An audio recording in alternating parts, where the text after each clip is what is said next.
మకుటమకుటమాలోత్తంసచూడాలలామ స్వలకతిలకమాలా కుండలైస్సోర్ధ్వపుండ్రైః మణివరవనమాలాహారకేయూరకంఠ్యైః తులసికటకకాంచీ నూపురాద్యైశ్చ భూషైః అసిజలజరతాంగైశార్ంగకౌమోదికీభ్యాम् అగణితగుణజాలైరాయుధైరప్యథాన్యైః సతతవితతశోభం పద్మనాభం వనాబ్ద్రేః ఉపవనసుకలీలం సుందరం వందిషీయ. స్వామివారు రథసప్తమి నాడు చిన్న శేషవాహనంలో మలయప్ప ఎలా వేంచేసి ఉన్నాడు.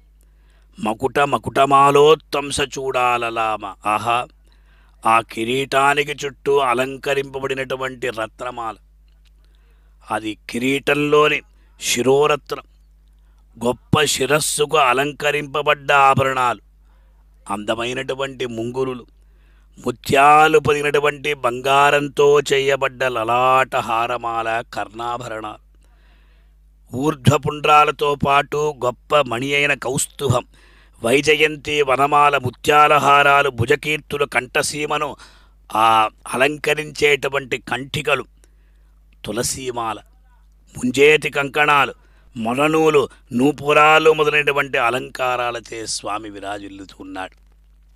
ఎంత సౌభాగ్యం మనకు ఈనాడు. అటువంటి స్వామి బ్రహ్మోత్సవాలలో మాత్రమే మనకు ఇలా దర్శన భాగ్యాన్ని కలిగిస్తాడంటే, ఈనాడు ఏకదిన బ్రహ్మోత్సవంగా ప్రసిద్ధిగాంచినటువంటి రథసప్తమి నాడు స్వామి ఇలా మకుటమాలోత్తంస చూడాలలామన్న రీతిగా ఉన్నాడు. అది మాత్రమా ఆ కిరీటాన్ని దర్శించుకోవాలి మనం. అజానజ స్వగత బంధురగంధలుబ్ధ బ్రాహ్మ్యద్విదగ్ధ మధుపాళి సదేశకేశం విశ్వాధిరాజ్య పరిబర్హ కిరీటరాజం అన్న రీతిగా ఆ విశ్వాధిరాజ్యం అంటే తనే అందరికీ కూడా స్వామి.